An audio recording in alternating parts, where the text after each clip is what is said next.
അടുത്ത ആശംസ പറയുന്നതിനായി KCWയുടെ മലങ്കര ഫൊറോന പ്രസിഡന്റായ ശ്രീമതി ജെസ്സി ലൂക്കോസ് ചെറുപറമ്പിലിനെ ക്ഷണിക്കുന്നു.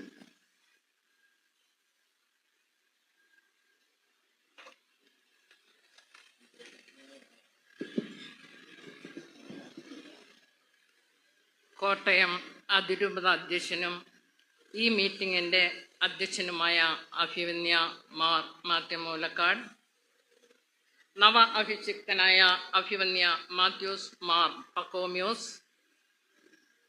കോട്ടയം അതിരൂപത സഹായ മെത്രാൻ അഭിവന്യ ഗീവർഗീസ് മാർ അപ്രേം, മലങ്കര ഫൊറൈൻ വികാരി reverend father Reni Kattayil, pastor council member Shri Sudheer Nediyuzhathil, ബഹുമാനപ്പെട്ട വൈദികരെ, സിസ്റ്റേഴ്സ്, സ്നേഹമുള്ള സഹോദരി സഹോദരങ്ങളെ, കുഞ്ഞുങ്ങളെ, പൂന കട്കി മലങ്കര രൂപതയുടെ ദ്വിതീയ മെത്രാനായി അഭിഷിക്തനായ റവറൻ ഡോക്ടർ മത്തായി കടവിൽ ഇന്ന് അഭിവന്യ മാത്യൂസ് മാർ പക്കോമ്യൂസ് ആണ്.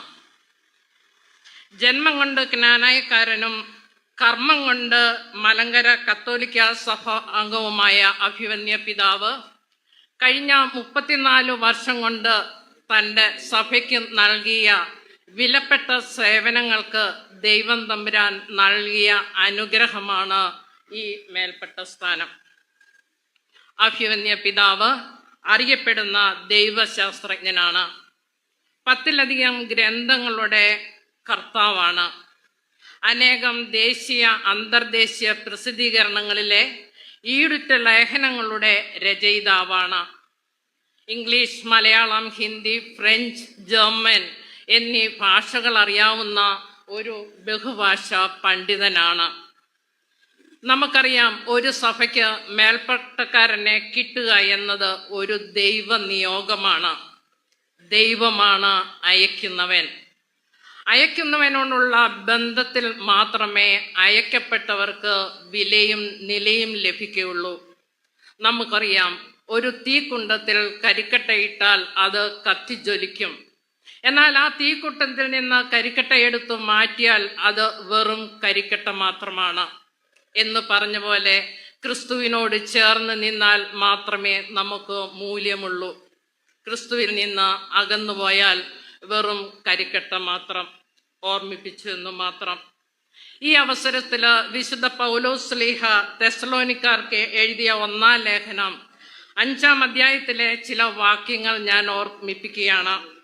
ക്രമം കെട്ടവരെ ബുദ്ധി ഉപദേശിക്കുവിൻ, ഉൾക്കരുത്തില്ലാത്തവരെ ധൈര്യപ്പെടുത്തുവിൻ, ബലഹീനരെ താങ്ങുവിൻ, എല്ലാവരോടും ദീർഘക്ഷമ കാണിക്കുവിൻ, ആരും തിന്മയ്ക്ക് പകരം തിന്മ ചെയ്യാതെ നോക്കുവിൻ, എല്ലാവരോടും എല്ലായ്പ്പോഴും നന്മ ചെയ്യുവിൻ, ഇടവിടാതെ പ്രാർത്ഥിക്കുവിൻ, എല്ലാറ്റിനും സ്തോത്രം ചെയ്യുവിൻ.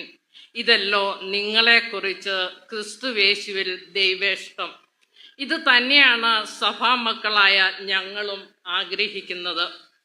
ദൈവത്തിൻ്റെയും ജനത്തിൻ്റെയും ഹിതമനുസരിച്ച് അഭിമന്യ പിതാവിന് തൻ്റെ പ്രവൃത്തികൾ മുന്നോട്ടു പോകാൻ കഴിയട്ടെ എന്ന് ആശംസിക്കുകയാണ്.